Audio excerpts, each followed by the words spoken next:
প্রখ্যাত বংশীবাদক বাড়ি শিল্পীকে আমরা সেজন্য কৃতজ্ঞ। আমরা তো আবহাওয়া রানের পারফরমেন্স দেখবো, তাই তো? কোনটা দেখতে চাই, দুলাভাই নাকি আবু হেনা রনি? শ্বশুর বাড়ি যাইতে হলে তো একটু গেট আপ মেকআপের ব্যাপার আছে না, নতুন শ্বশুর বাড়ি, বুঝছেন তো?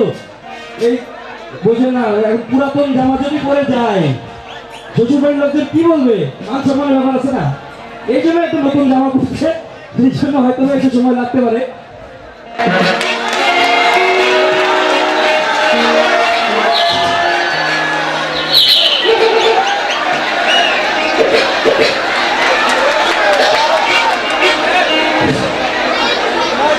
মাশাআল্লাহ, বিয়ের কাজটা ছেড়ে দিলাম।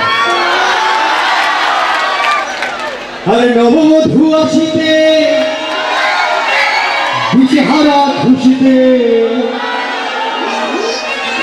নাই বুঝি আর হইতে আদরের বউ। আরে হায় সোহাগী বউ, আরে ও লক্ষ্মী বউ, হায় আদরের বউ, আরে ও লক্ষ্মী বউ। নববধূ আসিতে দিশেহারা খুশিতে, নববধূ আসিতে দিশেহারা খুশিতে নাই বুঝি আর হইতে হায় সোহাগী বউ, আরে ও লক্ষ্মী বউ। আমাদের বিপ্লব ভাইয়ের বিয়ে দেওয়া দিয়েছিলাম, উনি আসেন নাই বিপ্লব ভাই। তো পুরাতন এই পাঞ্জাবি পরে বিয়ে করতে গেছিলাম, নতুন একটা পাঞ্জাবি কিনতে চাইলাম। আমার বড় ভাই করে নতুন পাঞ্জাবি কিনে কি দরকার আছে একটু, আমি নতুন একটা পায়জামি কিনতে চাইলাম, পায়জামা। আমার আব্বা বললো নতুন পায়জামা কেনার কি দরকার আছে একটু। তো এরপর আমার দাদার কাছ থেকে লোন নিতে গেলাম। আগে যেমন গোয়াল ভরা গরু আসছিল, গোলা ভরা ধান আসছিল, ভরা মাছ আসছিল, আমার দাদার তেমনি বিছনা ভরা বউ আসছিল। আমার দাদা আমাকে বললো নতুন বইয়ের কি দরকার আছেই তো। তো আমি দাদার কাছ থেকে দোয়া নিয়ে বিয়ে করতে চলে গেছি, শাড়ি গান আসছে, আচ্ছা আমার হাতে একটা কাছে দিয়ে কাটে, আমার ফিতা কাটে, আমি ফিতা না কেটে নিয়ে ভিতরে ফিরে বসছি। আমি নতুন ফিতা কেটে বসে করেছি। তো শাড়িটা গ্লাসে গ্লাসে সরব দিয়ে সে প্রথম গ্লাস শুনতে দিল আমার ধানের ডাল না খেলে লোকের কি বলবো, পুরো একটা সরে গেছে। এরপরে না শুরু করে দিয়ে আমার পিতার পিতা না খেলে লোকের কি বলবো, ওইটাও বেড়ে গেছে। কিন্তু এরপরে না শুরু করে তোমা মিষ্টি কিন্তু এত খেলে লোকের কি বলবো, পুরো একটা সরে গেছে। তো এত দূরে রাস্তা পার দিয়ে আসছি, সবাই এসে বলছে বর কোনটা বর কোনটা, আর আমি জিজ্ঞাসা করলাম ভাই বাথরুমটা কোনটা। আমার এক বন্ধুর কাছ থেকে বিয়ের মুকুটটা ধার করে নিয়ে গেছিলাম। তো বন্ধু ছিল আমার সাথে, তো আইসা বলতেছে ভাই বল কোনটা বল কোনটা।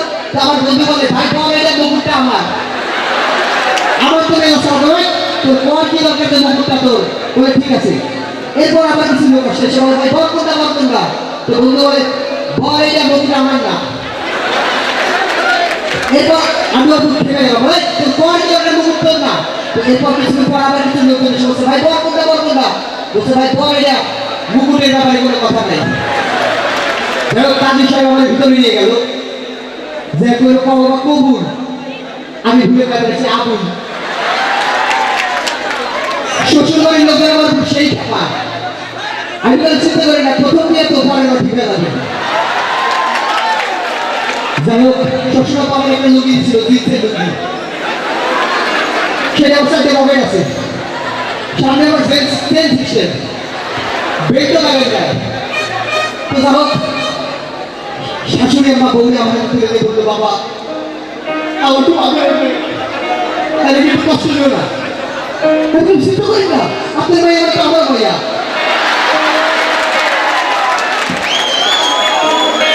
শালিকা আমার একটা রুমাল দিয়ে বললো দুলা ভাই আমার কিন্তু ভুলে যায় না। আমি বললাম আমার বউকে ভুলতে পারি কিন্তু তোমারে।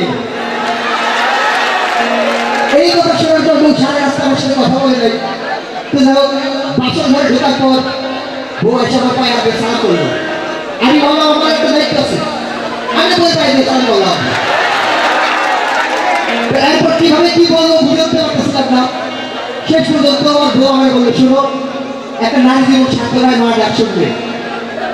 তো আমি চাই এই ইচ্ছা তোমার মাধ্যমে যেন পূর্ণ হয়। আমি বললাম ঠিক আছে মা মা মা। তো এইটা প্রথম দিয়া একটু ভয় ভয় লাগতেছিল। তো বউ তো খাটের উপর বসে আছে, আমার কেমন ভয় ভয় করতেছে, কাছে কেমন যাই। শেষ পর্যন্ত আমি আল্লাহর কাছে দোয়া করলাম, আল্লাহ আমার তো প্রথম দেয়া, আমার একটু অভিজ্ঞতা দাও।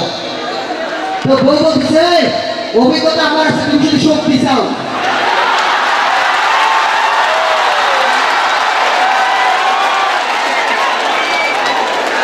এরপর বইয়ের ভুট্টাটা তুললাম, বইয়ের মুখ দিয়ে 500 টাকা দিচ্ছি। বউ ভাইয়া মুখ থেকে 500 টাকা, আজকে তো অনেক ইনকাম হবে।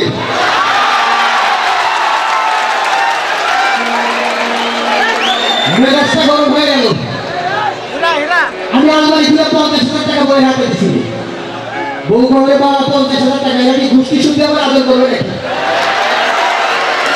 তো যাই হোক, এরপর বাকিরা কেমনি কাটলো আপনাদের সঙ্গে না করি। আগে যদি যখন বিয়েতে এত মজা, বাপের আগে আমরা ছেড়ে বলাইতাম। যাই হোক, আমি আমার খুব ভালোই আছি, আমাদের জন্য দোয়া করবেন। আসসালামু আলাইকুম। কেমন লাগলো আপনাদের? আচ্ছা, আমি একটু আপনাদের সাথে কথা বলতে পারি? এইখানে বউ নিয়ে আসছেন, কে একটু হাত তোলে। মাশাআল্লাহ, সুবহানাল্লাহ। বাহ বাহ, খুব ভালো। পাশে বসে হাত তোলে, নাহলে কমিটির লোকজন দেখতেছে কিন্তু বউ নিয়ে ফিরতে পারবে না। 1 2 3 4 হাত তোলেন। আচ্ছা গুড, হাত নামান 175 জন, হাত নামান। এবার নিজের বউ নিয়ে আসছেন, কে হাত তোলেন। নিজের বউ নিয়ে আসছেন, কে হাত তোলেন। এবার হাত কিন্তু অনেক কম, সামনে যারা আছেন খেয়াল করেন, তার কারণে নিজের বউ নিয়ে আসে যায়। আচ্ছা, একটু আপনাদের সাথে একটু কথা বলি। সামনে যে একজন বিবাহিত কি আছে, আপনাদের সাথে একটু কথা বলা যাবে? ওকে, এই পাশে একজন। সালাম আলাইকুম, ভাইজানের নাম কি? ভাইজানের নাম কি? রফিকুল ইসলাম। রফিকুল ইসলাম ভাই, গুড। আপনি কয় বছর বিয়ে করেছেন? 15 বছর। বাহ, 15 বছর। ভাইজানের বাচ্চা আছে? ভাইটা দ্বিতীয় ছেলে।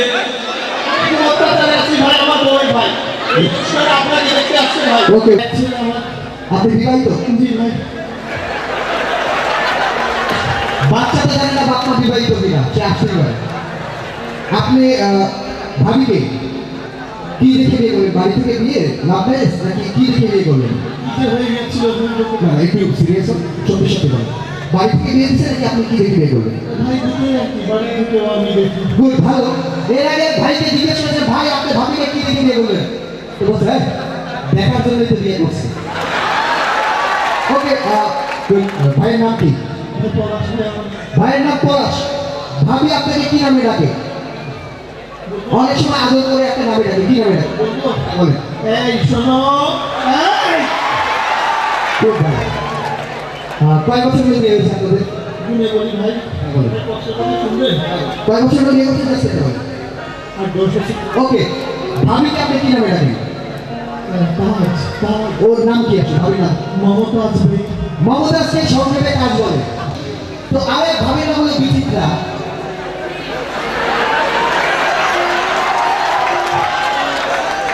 ওকে, আপনার বাচ্চার নাম কি? স্বপ্ন। স্বপ্ন, গুড, খুব ভালো নাম। বাচ্চারা কেন দুষ্টু হয়? ফলে তো বাচ্চাটা হয় নাকি? ওকে, ভাবি কি করে? বাচ্চাদেরকে পড়ায়। ভাবি বাচ্চাদেরকে পড়ায়, খুব ভালো। আমাকে এখানে খারাপ কিছু বলতে হলো না, ভাইয়া বলেনি, আমি কেন জিজ্ঞেস করলাম, এর আগে যে প্রতিযোগিতা বাংলাদেশের প্রথম আমি পতাকা উত্তোলন করেছি। আজকে এই অনুষ্ঠান টোটালি এক্সটেম্পোর ছিল এবং খুবই চমৎকার। আজকে ভাইয়ের জন্য একটু করতালি প্লিজ। এবং এটা ছোট একটু ধন্যবাদ আয়োজকদেরকে। আমি জাস্ট পাঞ্জাবিটা অনেক গরম, আমি পাঞ্জাবিটা আপনাদের সামনে খুলছি। শ্রীমণ্ডলী, যা কথা না বললে নয়, শাহাবুদ্দিন সাবু আমাদের শ্রদ্ধা অনেকে আজকে বলেছেন যে শুধু সদিচ্ছার অভাব, সদিচ্ছা থাকলে সম্ভব। আজকে যে ইতিহাস সৃষ্টি হলো ভাটুয়া বাজারে ভাটুয়া হাই স্কুলে, সেটা চলবে এবং আমরা আরো ফিট শুনবো আমাদের আজকে সুপারস্টারের কাছ থেকে। থ্যাংক ইউ ভাইয়া।